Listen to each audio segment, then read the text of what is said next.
Evet arkadaşlar, Victorinox'un çakısı şu şekilde gönderildi.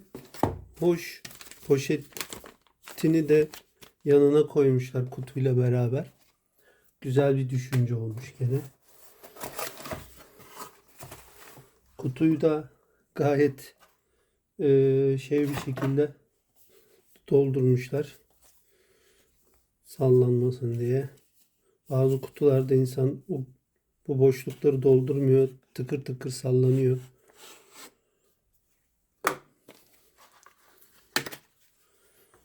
Kutumuz şu şekilde. İçinde standart camı kırabilirsiniz. Camı böyle kesebilirsiniz. Burada hangi işe ne yarar hepsini tek tek anlatmış.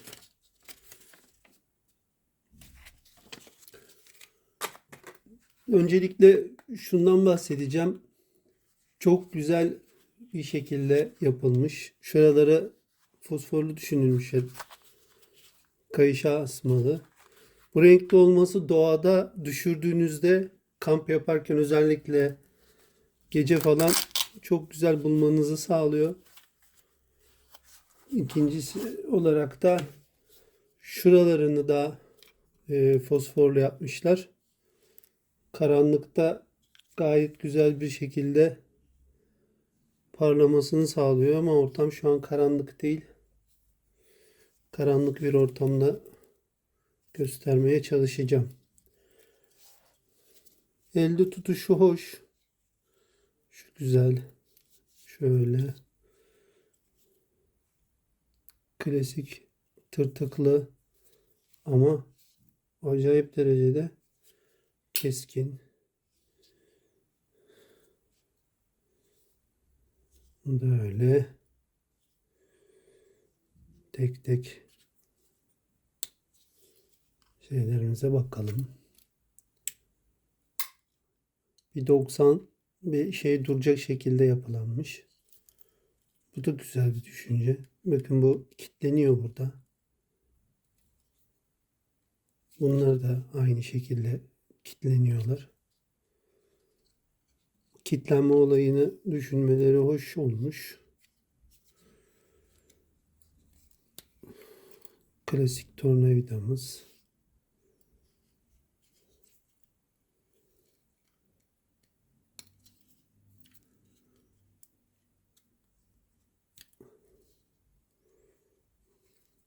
Bu da böyle delip bir şeyler yapmamızı sağlayan kısım.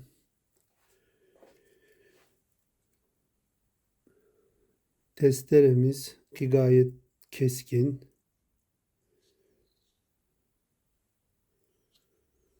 Evet. Şeylerimiz bunlar ama bu kitlenme olayını düşünmüş olmaları hoş gerçekten. Gerçi birçok modelinde var ama mesela şu kitli değil. Şu kitli değil. Ama mesela bu kitli ve bu kitli. Zaten en çok bu ikisini bu şekilde kullandığımız için ve olmazsa olmaz eee kürdanımız. Gene olmazsa olmaz gayet of iyi çelik cımbızımız.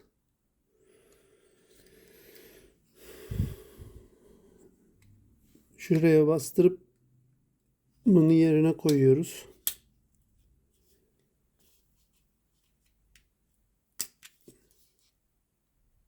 Aynı şekilde bu tarafa da bastırıp tersine. Bakın buradakini böyle bastırıyoruz. Buradakini böyle bastırıyoruz. Bunu yerleştiriyoruz. Buradakini de böyle bastırıp bunu kapatıyoruz.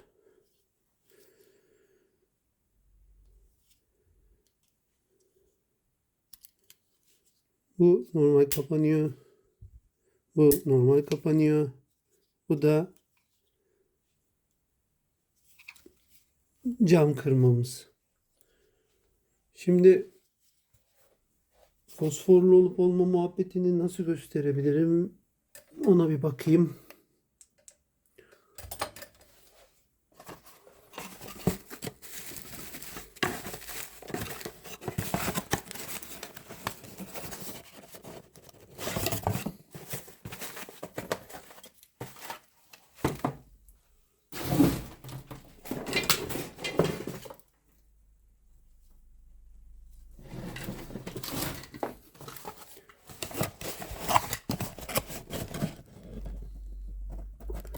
Şöyle gördüğünüz üzere gayet hoş bir fosfor yapısı var. Şu tarafını da çevirelim. Ki düşünün yani kutunun içinde şu an ben ortamda ışık varken gösteriyorum. Karanlıkta bu şey gibi parlayacaktır.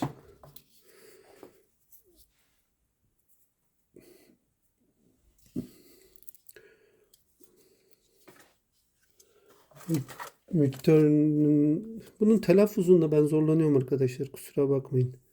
Victorinox'un Rescue Tool bence gayet güzel, kullanışlı, sağlam. Bıçağının da şu şekilde yapılmış olması ilginç geldi. Ama parmak izi bırakmışım. Hem testere hem normal ağızlı. Şöyle bir kesme yapabiliyor muyum? Bir bakayım şöyle. Gerçi testereden dolayı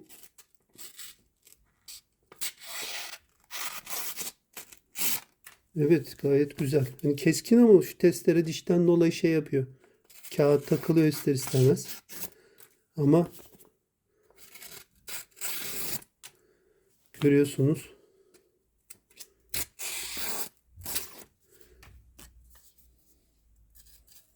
Bakın. Testere dişi takılmasa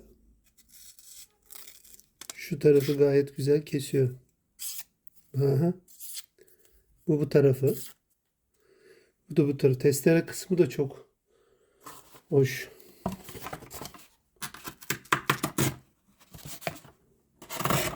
Bence gayet sağlam ve keskin. İyi günlerde kullanmak dileğiyle. Görüşmek üzere. Teşekkürler istediğiniz için.